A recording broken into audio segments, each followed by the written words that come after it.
Hermanos, hoy voy a compartirles a ustedes el mensaje que he titulado El poder de la resurrección. El poder de la resurrección. Hoy es el día en que nuestra fe en Cristo Jesús nos recuerda el triunfo soberano y absoluto. Hay un triunfo soberano y absoluto de nuestro eterno Salvador sobre la muerte. Hoy y siempre debemos recordarnos, amados, el gozo inefable que Dios nos ha dado al ser salvos de su ira. Quiero que escuche atentamente lo que le estoy diciendo. Que hoy y siempre debemos recordarnos el gozo inefable que Dios nos ha dado al salvarnos de su ira santa por la bendita gracia del Señor Jesucristo. Hermanos, si la muerte ha sido muerta por Él, ¿qué le faltaba hacer entonces a Dios nuestro Señor y Redentor? Resucitar su cuerpo y mostrarlo como un trofeo de su victoria, ¿verdad?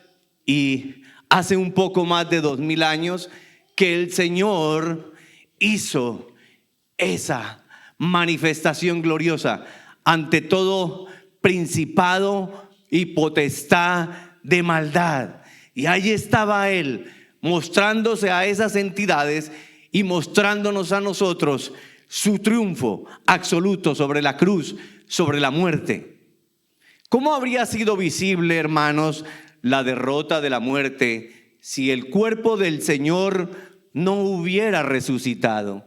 Es una pregunta de reflexión que debemos hacernos constante y frecuentemente en nuestra vida. Y yo encuentro interesante, hermanos, que reflexionemos en esto, especialmente en aquellos momentos en que por alguna situación y algún avatar de la vida nos encontramos como arrinconados, nos sentimos como afligidos, pues allí es cuando el Espíritu Santo viene y nos recuerda nuestra identidad en Cristo, el glorioso triunfo que Dios nos ha dado a través de su Hijo amado.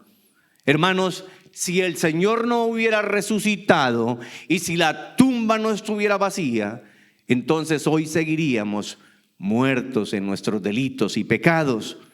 Así seguiríamos. Su muerte por nosotros sobre la cruz, hermanos, fue pues perfectamente y conveniente y adecuada. No es de otra manera que por la cruz como debía operar la salvación de todos. Por eso la palabra dice, no es por obras para que nadie se gloríe. Es únicamente, hermanos, por la mera gracia del Señor. Toda, íntegramente, totalmente, la obra redentora y salvífica es de Dios. Ya, aleluya. Así que, hermanos, el único aporte, ya lo he dicho, pero hoy quiero recordarlo, que usted y yo hemos hecho a la salvación en nuestro pecado, nuestra maldad, nuestro rechazo al Señor. Y por eso la palabra de Dios dice que la ira de Dios se manifiesta o se revela desde el cielo, pero también desde el cielo se revela su justicia y su gran amor. Hermanos, celebramos la resurrección, pero es vital recordarnos y considerar que sin muerte no hay resurrección, salvación y vida eterna. Así que, hermanos, con esto en mente, vamos a la palabra del Señor, al Evangelio de Mateo, en el capítulo 28, y allí Mateo nos narra la forma en que aconteció ese evento histórico que partió la historia de la humanidad. Sí, mis hermanos. Así que vamos a leer la palabra en el nombre del Padre, del Hijo y de su Santo Espíritu, y dice así: pasado el día de reposo, al amanecer del primer día de la semana, es decir, un día domingo. Vinieron María Magdalena y la otra María a ver al sepulcro. Y hubo un gran terremoto, porque un ángel del Señor descendiendo del cielo y llegando, removió la piedra y se sentó sobre ella. Su aspecto era como un relámpago y su vestido blanco como la nieve. Y de miedo de él, los guardas temblaron y se quedaron como muertos. Mas el ángel respondiendo dijo a las mujeres, qué benditas son las mujeres. No temáis vosotras, porque yo sé que buscáis a Jesús, el que fue crucificado. No está aquí, pues ha resucitado. No está aquí, pues ha resucitado como dijo. Venid, ved el lugar donde fue puesto el Señor. Y escuchen, e id pronto y decid a sus discípulos que ha resucitado de los muertos. Y he aquí va delante de vosotros a Galilea. Allí le veréis. He aquí, os lo he dicho. Verso 8. Entonces ellas, saliendo del sepulcro con temor y con gran gozo, fueron corriendo a dar las nuevas a sus discípulos. Y mientras iban a dar las nuevas a los discípulos, he aquí, Jesús les salió al encuentro diciendo, salve. Y esa palabra salve significa bienaventuradas. Salve. Y ellas, acercándose, abrazaron sus pies y le adoraron. Le adoraron. Entonces Jesús les dijo, no temáis, id, dad las nuevas a mis hermanos para que vayan a Galilea y allí me verán. Amén y amén. Hermanos, por favor, acompáñenme en oración. Gracias, bendito Dios, Padre eterno. Te damos a ti toda gloria, toda alabanza. Y hoy rendimos nuestro corazón, Señor, en adoración. Nos postramos como estas mujeres que estuvieron allí a tus pies, Señor. Y hoy venimos con un corazón contrito, humillado, pidiéndote perdón por nuestro pecado, por nuestras faltas, por nuestras transgresiones y nuestra maldad.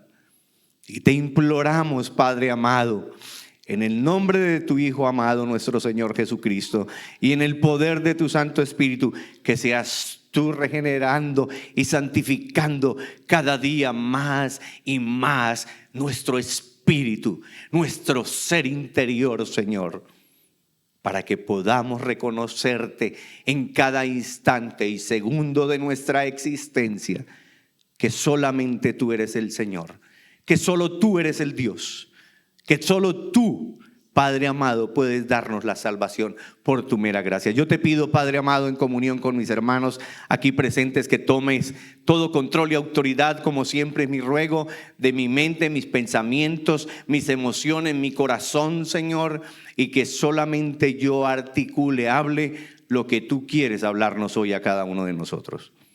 Porque todo te lo pido en el dulce nombre de nuestro Señor Jesucristo. Amén y amén. Hermanos, tomen asiento, por favor. Qué hermoso es la palabra del Señor cuando nos invita, mis amados, que una de las cosas a las cuales nosotros estamos invitados es adorar al Rey de Reyes. El fin de nuestra existencia es rendir y darle gloria a Dios. No darle gloria al hombre, darle gloria a Dios, al quien se la merece, al quien entregó su vida por cada uno de ustedes y por mí. Pero yo quiero resaltar, además de lo más importante, que es darle gloria a Dios con nuestra vida, nuestros pensamientos, nuestras acciones, nuestra manera de mirar, de ver, de hablar. También aquí la palabra nos da un mandato a cada uno de nosotros. No solamente es para los pastores, no solamente es para los líderes de la iglesia, es para todo aquel que ha venido y ha entregado su vida a Cristo. Y la palabra dice que a las primeras que se le apareció el Señor Jesús es a las privilegiadas, bendecidas mujeres. Hermanos, y aquí tengo que recordarles y recordarme a mí también que no estamos aquí porque nosotros lo hayamos elegido a Él, sino porque Él nos eligió, Él nos llamó. Y desde un principio, desde el mismo momento en que usted empieza a leer y a estudiar las primeras páginas de la Biblia, el Espíritu trae a nuestro corazón que es Él el que nos ha llamado. Dios creó a Adán como el representante o la cabeza federal de la humanidad y lo plantó allí en el huerto de Edén para que multiplicara y reprodujera la gloria de Dios, porque fuimos creados a su imagen y conforme a su semejanza. Y luego, después de que el hombre erró, entonces llamó ¿a quién?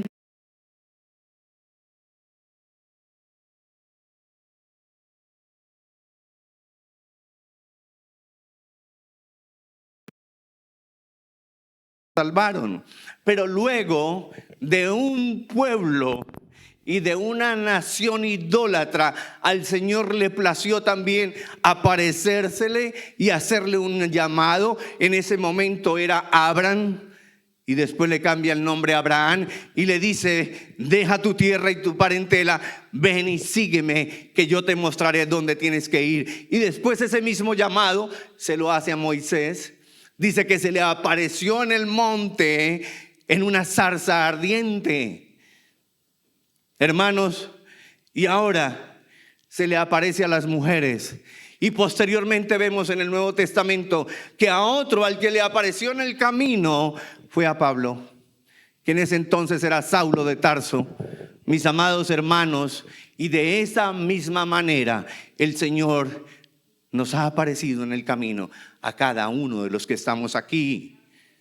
No es que nosotros lo buscamos, no, porque la tendencia del corazón del hombre es hacer la maldad. Así lo dice la palabra, y yo lo creo, y espero que usted también.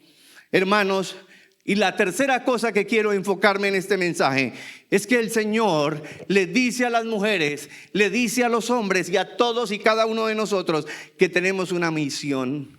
Y esa misión es comunicar la buena noticia. Cristo vive. Hermanos, y dentro de esa gran noticia, yo quiero enmarcar hoy 3 noticias. Y aquí está la primera. Solo Cristo puede darnos eternidad. Solo Cristo puede llevarnos a la eternidad. Él lo dijo: yo soy el camino, la verdad y la vida. Él es el camino al Padre. No hay otra manera, mis amados. No se trata de que hagamos buenas obras, de que qué buenas personas somos. No. Es necesario hacer buenas obras, sí. Es necesario ser buenas personas en el contexto en que lo podamos entender de acuerdo a la palabra, sí. Pero eso no es suficiente. Porque la única manera de ir al Padre, de ir a la eternidad, es a través de Cristo, porque Él es el camino. Pero también dijo: yo soy la verdad, porque el mundo nos brinda una verdad falsa, mentirosa, mentira de toda mentira, falsedad de toda falsedad. La única verdad es la escritural, la que está escrita aquí en el propósito eterno de Dios para la vida de cada uno de ustedes y para mí. Y también nos dice Él que no solamente es el camino, la verdad, sino que es la vida. Hermanos, así que solo Cristo puede darnos eternidad. Solo Cristo podía traer la incorruptibilidad, escúcheme, a un ser corruptible. Porque el Señor nos creó buenos en gran manera, pero el hombre se corrompió y entró el pecado, y con el pecado la muerte, y se hizo corruptible. Eso es lo que significa la palabra corruptible, que estamos muertos, pero Él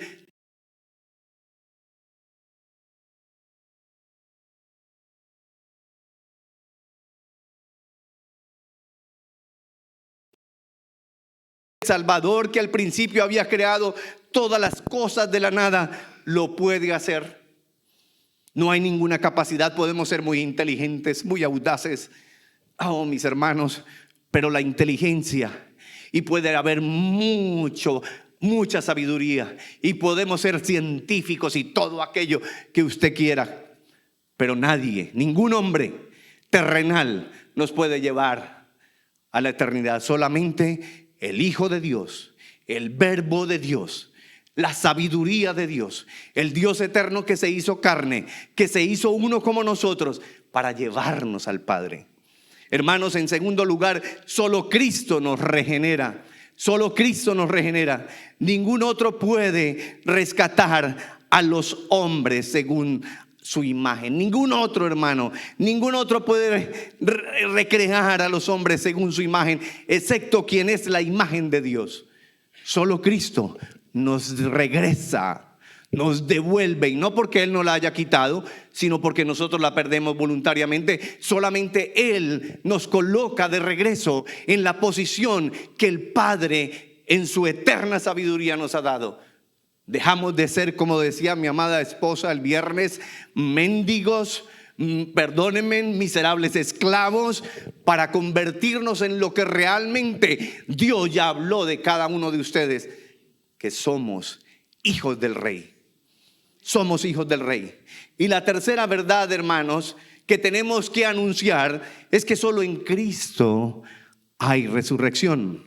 Solo en Cristo hay resurrección, mis amados. Ningún otro podía resucitar y hacer inmortal a un ser mortal, excepto quien es la vida misma, el Verbo, el Hijo verdadero y unigénito del Padre, lleno de gracia y de verdad. Por eso el apóstol Juan, inspirado por Dios, dice en el primer capítulo de Juan, y voy a parafrasearlo: y vimos su gloria, gloria como del unigénito, lleno de gracia y lleno de verdad, lleno de la plenitud de Dios. Solo Él, solo Dios, solo Cristo Jesús nos puede llevar a la eternidad a través de su resurrección. Sin embargo, mis hermanos, es necesario pagar la deuda de todos, cumplir la ley de Dios en Dios mismo, porque la paga del pecado, ¿qué dice? Es muerte, pero la dádiva de Dios, ¿qué es? Vida eterna. ¿En quién? En Cristo Jesús. Y allí estaba Cristo ofreciéndose por todos nosotros como un sacrificio, entregando a la muerte el templo de su cuerpo. Hermanos, el cuerpo que Dios se preparó para encarnarse era santo, inmaculado, sin pecado, dice la Escritura. ¿Por qué? Porque allí habitaba el Hijo de Dios, a fin de hacer a todos nosotros independientes y libres de la antigua transgresión. Allí se revelaba Cristo Jesús, superior a la muerte al resucitar, mostrando en su propio cuerpo incorruptible las primicias de la una resurrección universal.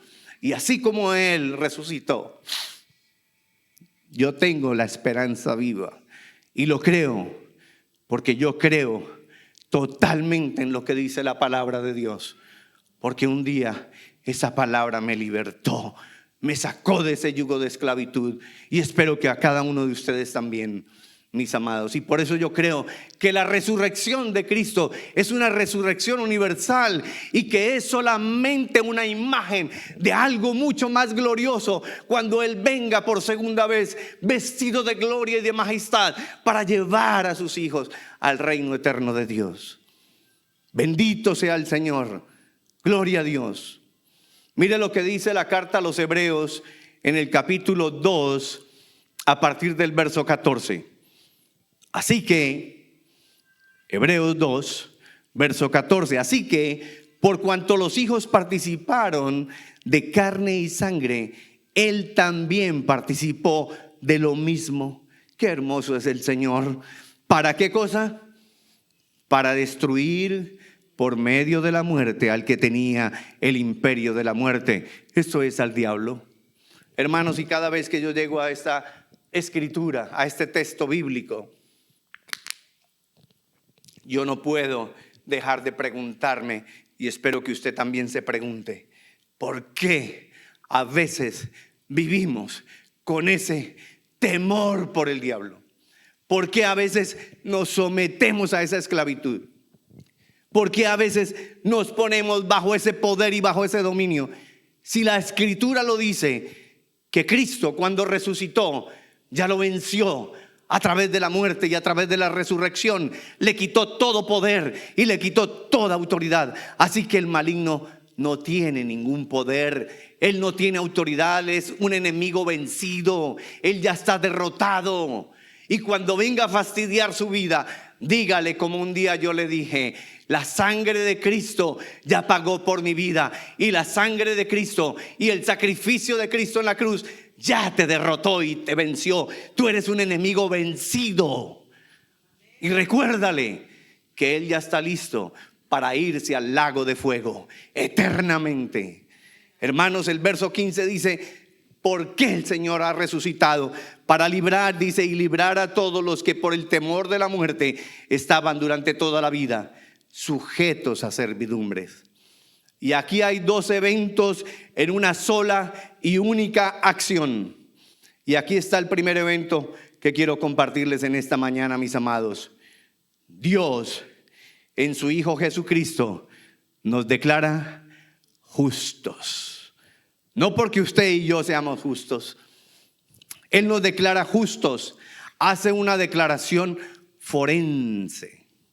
Y esa palabra forense quiere decir una acción legal, un decreto judicial, hermanos, porque ejerce un procedimiento legal. El Dios supremo y legislador máximo y supremo del universo te ha declarado justo, te ha declarado justo, te ha declarado justa, te ha declarado justa delante de Dios, no porque tus buenas obras te hagan ser justa o justo, no, por lo que hizo Cristo en la cruz.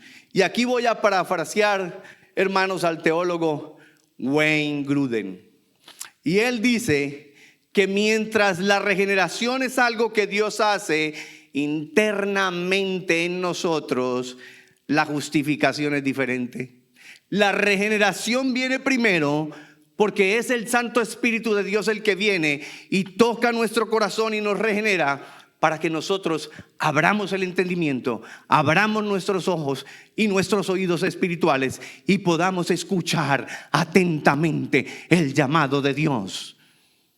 Dios emite un juicio con respecto a nosotros. La regeneración es interna. La justificación es un juicio que Dios emite respecto a nosotros o con relación a nosotros. Es algo externo, no opera en nosotros internamente, opera con el poder de Dios y Él nos declara justos porque Él es el legislador supremo. No porque en nosotros haya absolutamente algo bueno, no, hermanos. Lo único bueno que usted y yo tenemos es la presencia del Santo Espíritu de Dios. Cuando hacemos las cosas correctas, no es usted el que las está haciendo, es Dios a través de su Santo Espíritu, es Cristo Jesús. Dios entonces emite un juicio con respecto a nosotros. Somos justificados por la acción de Cristo en la cruz y por medio de su resurrección somos libres del pecado y de la muerte. Eso es lo que debemos celebrar hoy. Y hermanos, aquí está la segunda de una sola y única acción.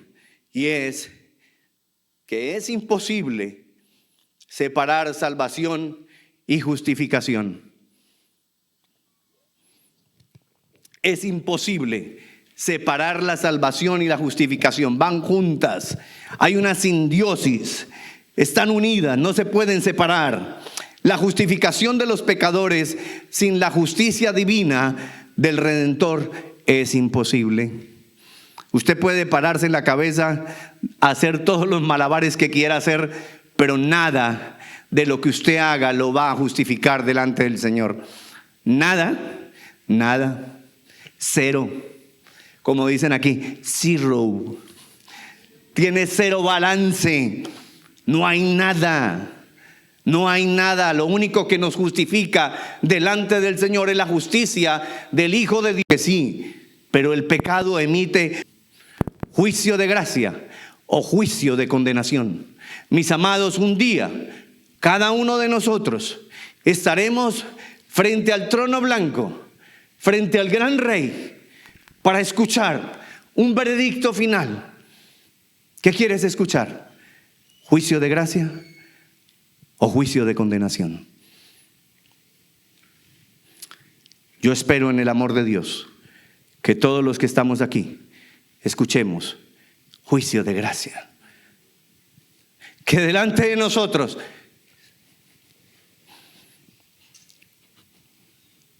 gracias, Señor. Que delante de nosotros, mis amados, se pondrá nuestro Salvador, nuestro Redentor, el que intercede, y dirá: Cristo Jesús, yo los justifico, Padre, yo los justifico. Y el Padre eterno no nos verá a nosotros, verá a su Hijo, porque ahí estaremos escondidos en Cristo Jesús. Porque es la única manera, mis amados, es la única forma, no hay otra, no hay otra, solo a través de Cristo. La vida, hermano, consiste en la obediencia a nuestro Padre eterno y a su bendita palabra. La esencia de la vida es Cristo. Por tanto, la esencia de la vida demanda obediencia. ¿A quién estamos obedeciendo, mis amados? Estamos obedeciendo y estamos siguiendo los valores de una sociedad que cada día va más en decadencia, de una sociedad que cada día se hunde más en la locura, en el desenfreno, en la perdición. O estamos guiándonos por la bendita palabra del Señor. Hermanos, hay una pregunta que debe de retumbar en nuestro ser interior. ¿Por qué Cristo murió y resucitó? ¿Por qué Cristo murió y resucitó? ¿Se ha hecho esa pregunta? ¿Por qué Cristo murió y resucitó? ¿Por qué Cristo murió y resucitó? ¿Se ha preguntado, mi amado, cuál fue la razón? El siguiente, Omar: ¿por qué Cristo murió y resucitó? No le voy a responder con mis propias palabras. Voy a decírselo bíblicamente a través de la Escritura, que es la única que tiene autoridad. Juan capítulo 6, a partir del verso 35, responde: porque Cristo murió y resucitó. Jesús le dijo: yo soy el pan de vida. El que a mí viene nunca tendrá hambre, y el que en mí cree.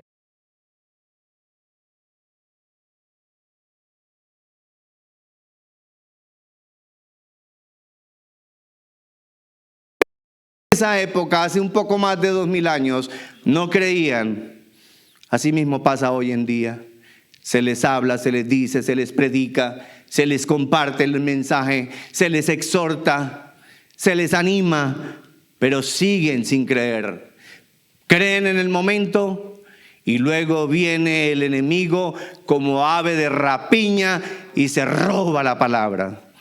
En el verso 37, escuchen atentamente, hermanos. Dice: todo lo que el Padre me da. Escuchen: todo lo que el Padre me da, dijo el Señor Jesús, vendrá a mí, y el que a mí viene no le echo fuera. Pero, ¿por qué? Porque he descendido del cielo, dijo el Señor, no para hacer mi voluntad, sino la voluntad del que me envió. Y escuchen cuál es la voluntad del Padre que envió a su Hijo. Verso 39 dice: y esta es la voluntad del Padre, el que me envió. Escuchen: que de todo lo que me diere, de todo lo que me diere, no pierda yo nada, sino que lo resucite en el día postrero. Hermanos, usted ha entendido que usted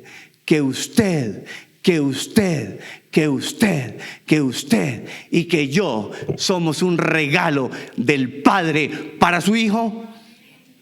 ¿Usted lo ha entendido, hermano? Somos un regalo del Padre para su Hijo. Y yo me pregunto, ¿cómo está esa envoltura? Cuando nosotros vamos a darle un regalo a alguien, procuramos por envolverlo lo mejor posible. Así sea algo poquito insignificante, sin valor. Pero lo envolvemos porque de una manera tan especial que queremos que ese regalo sea presentado agradable a la persona que lo va a recibir. Hermanos, entienda, nosotros estamos aquí no por tu voluntad, no por tu decisión, sino porque esa fue la voluntad del Padre. Traernos, crearnos para darnos como regalo a su Hijo. Somos un regalo para el Señor. Pero escuche por qué el Padre en su omnisciencia, en su tremenda sabiduría, le ha dado este tipo de regalo a su Hijo amado, sabiendo que somos tercos, rebeldes, caprichosos, orgullosos. ¿Qué tipo de regalo? ¿Qué regalito, verdad? ¿Qué regalito? Dice el verso 40. Nuevamente, y esta es la voluntad del que me ha enviado, que todo aquel que ve al Hijo y cree en Él tenga una vida pasajera, llena de lujos. ¿Eso es lo que dice la palabra? No, ¿verdad? Dice, y esta es la voluntad del que me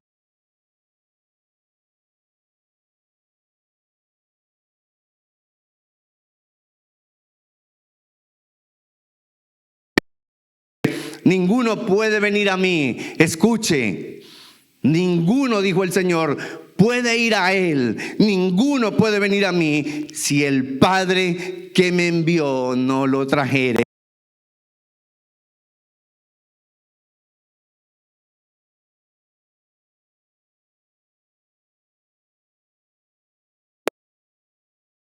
Un regalo, como un obsequio para su Hijo. Aún sabiendo que este regalo le costó sacrificio, le costó dolor, sufrimiento y lo más importante, le costó soportar toda la ira del Padre. Porque en ese momento en que Cristo estaba en la cruz, además de todos los sufrimientos físicos que tuvo que enfrentar, lo peor fue que tuvo que enfrentar y soportar la ira del Padre. Por tu culpa y por la mía. Allí estaba Él soportando la ira del Padre. Con un solo propósito, Dios muere y resucita. Para que tú y yo seamos resucitados en el día postrero. Al que no conoció pecado, por nosotros lo hizo pecado, para que nosotros seamos justicia de Dios en Cristo Jesús. Eso dice la segunda carta a los Corintios en el capítulo 5, verso 21. Hermanos, para finalizar, para ir finalizando ya el mensaje, no puedo terminar el mensaje si no les doy 3 características reveladoras del poder de la resurrección de Cristo. Hay 3 cosas importantes que quiero que usted atesore, que usted guarde en su corazón en el poder del Espíritu Santo de Dios. Hermanos, y aquí está la primera de ellas: el carácter supremo del amor de Dios. Cristo muere y resucita para revelarnos el carácter supremo del amor de Dios. La cruz de Cristo y su resurrección es la suprema demostración del amor de Dios. Hermano, ¿se siente solo? ¿Se siente abatido? ¿Se siente triste? A veces hemos expresado en alguna época: nadie me ama, no me quieren, soy un rechazado. Hermanos, nunca más vuelva a decir eso, porque tienes un amor tan gigante y tan grande como todo este universo que nuestros ojos pueden ver. Y aún más, porque el amor de Dios es infinito, pero en este momento no lo alcanzamos a dimensionar en esa forma. Pero el amor de Dios lo llena todo, lo llena todo. Por eso esa alabanza tan hermosa: si tengo el amor de Dios, lo tengo todo, nada me hace falta. Esa es una frase predilecta de mi esposa. Hermanos, y si aún no me lo cree, veamos Romanos 8:32. Dice: el que no escatimó ni a su propio Hijo, sino que lo entregó por todos nosotros. Y hace una pregunta: ¿cómo no nos dará con Él todas las cosas. El que no escatimó, el que no se reservó, el que no se lo guardó, sino que le dijo: hijo amado, el único, ve, cumple la misión por ese montón de hijos que vamos a adoptar. Aunque sean pecadores, vamos a rescatarlos. El que no escatimó ni a su propio hijo.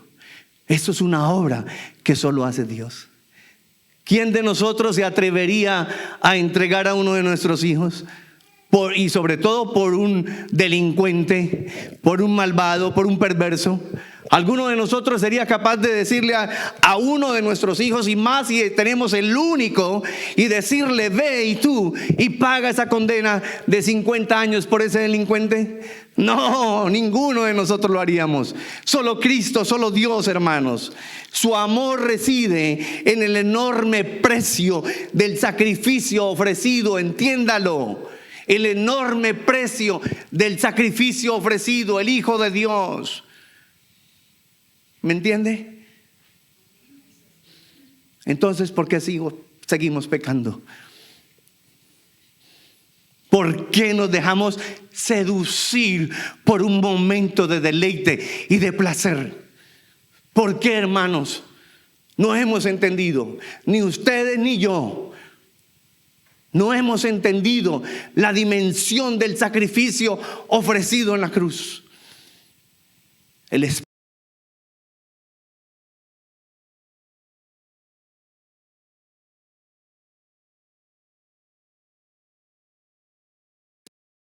que ese metal. Sí, mis amados. Y aquí está la segunda característica del poder de la resurrección. El significado del Calvario y la tumba vacía. El significado del Calvario y la tumba vacía nos revela, hermanos, como lo dije hace un momento, el amor. También nos revela la misericordia, la compasión de Dios por sus escogidos. Dígale al que está a su lado: tú eres un escogido o tú eres una escogida de Dios. Dígaselo, hermano. Dígaselo. Cada uno de ustedes son escogidos. Yo soy un escogido de Dios. Tú eres una escogida de Dios. Tú eres una escogida de Dios. Tú eres una escogida de Dios. Tu hermano, eres un escogido de Dios. Eres un escogido de Dios. Dios nos ha elegido y nos ha llamado para hacernos participantes de la gracia redentora de su Hijo amado, el Señor Jesucristo, en su muerte y resurrección. Mire cómo lo dice Primera de Juan, capítulo 4, verso 10. En esto consiste el amor. Hermanos, aquí nos deja desarmados. Y aquí es cuando nosotros flaqueamos y ahí es cuando quiero flaquear y que mis piernas me tiemblen y caiga de rodillas al Señor.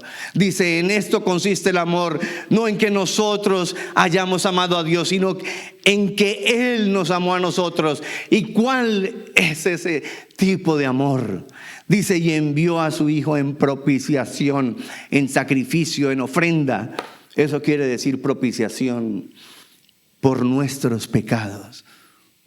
En eso consiste el significado del Calvario y de la tumba vacía, mis amados. Y la última, la unión con Cristo. El poder de la resurrección nos revela el significado de la unión con Cristo. La fuente de la salvación se encuentra en Cristo.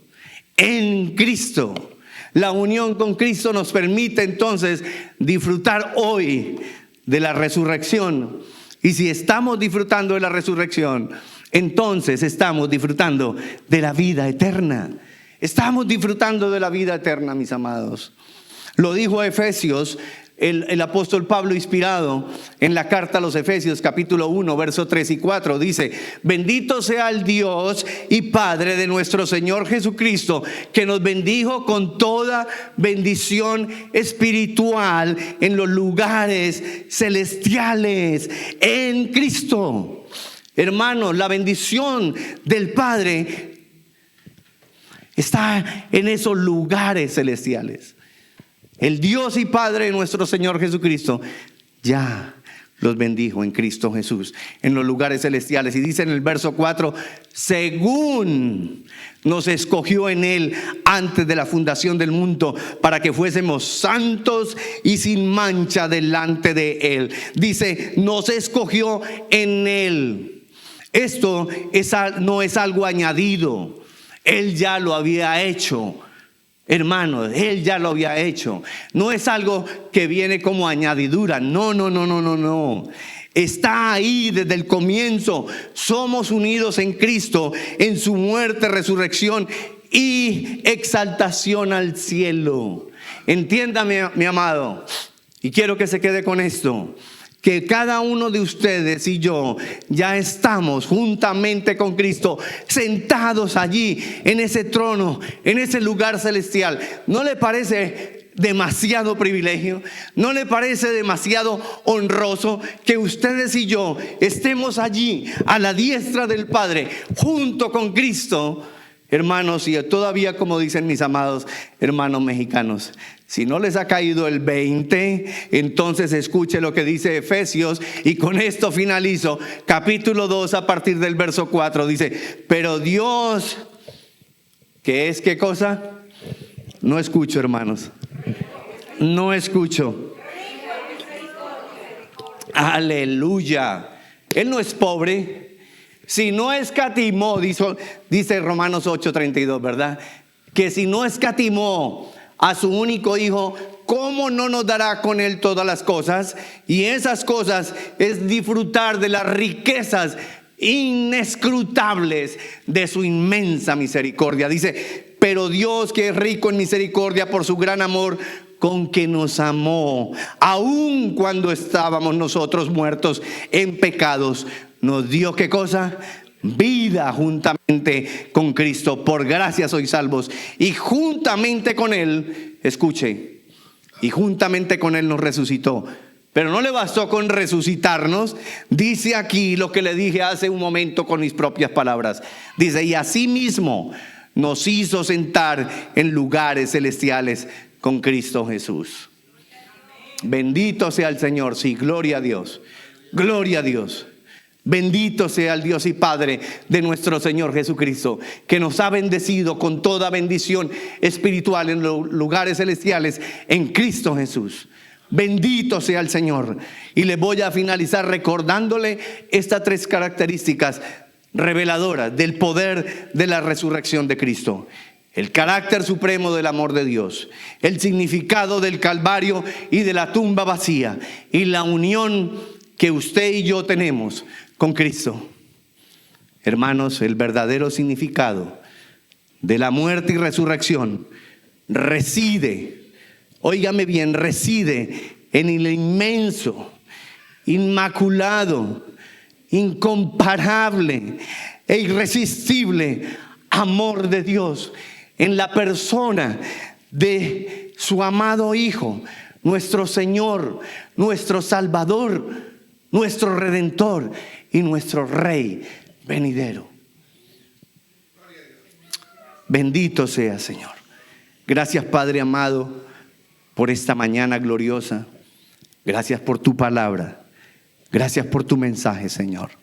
Gracias por la impartición que has hecho fielmente a cada uno de nuestros corazones, a todos los que estamos aquí, Señor.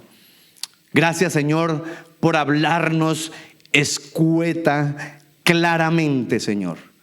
Gracias, Padre, por la obra poderosa que hiciste en la cruz, por este montón de personas desleales, Señor. Perdónanos, Padre. Perdónanos, Padre. Te lo pido, Señor, perdónanos, porque hemos sido desleales. Y sin embargo, tú sigues manifestando tu misericordia y tu gran amor, porque no quieres que ninguno se pierda, sino que todos vengan al arrepentimiento. Yo te pido, hermano, ahí donde estás, inclina tu rostro. Reconoce delante del Señor que has pecado contra el cielo y contra el Padre. Reconoce que eres un necesitado de la misericordia, de la gracia y del amor de Dios. Confiesa allí mentalmente tu pecado. Dile en tus propias palabras: Padre, hoy me arrepiento. Te pido perdón, Señor, porque he pecado contra ti. No soy digno de ser llamado hijo tuyo, pero gracias a tu gracia y a tu misericordia, revelada a través del sacrificio, de la muerte y de la resurrección de Cristo, tú me has declarado justo, Señor, y yo quiero estar allí en ese juicio de gracia. No quiero ser condenado por mis actos.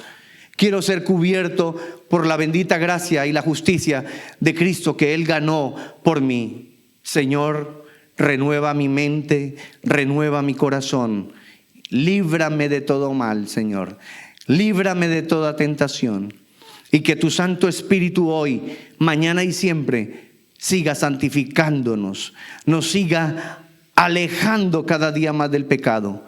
Señor, permite que aborrezca el pecado, que aborrezca a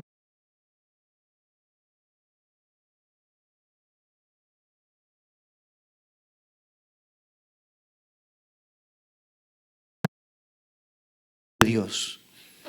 Porque todo te lo pido, Padre, en el nombre de Cristo Jesús y en el poder de tu Santo Espíritu. Y el pueblo de Dios dice: amén y amén. Les amo, mis hermanos. Que el Señor los bendiga. Gracias.